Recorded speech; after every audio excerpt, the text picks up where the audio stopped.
बेलियो ते मित्रों तुसी देख रहे हो कि अज असी फिर पट्ठे वढ़ के लैके आए हाँ तो मैं अज पट्ठे पहली दफ़ा कुतरन लगा वा तो दसिया ना मैं इन ट्रेनिंग मतलब कि मैं लर्निंग चा इन्हों को भाई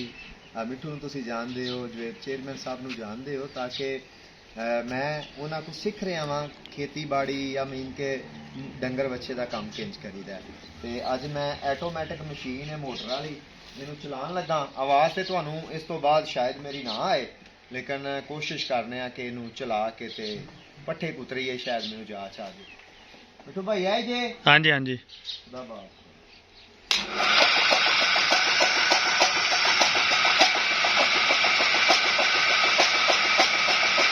सारे सी पट्ठे कुतरने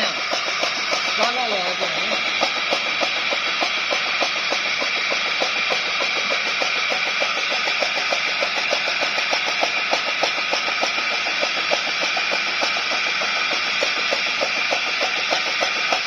काम कीते दोस्तों मेरे ना करिए तो नहीं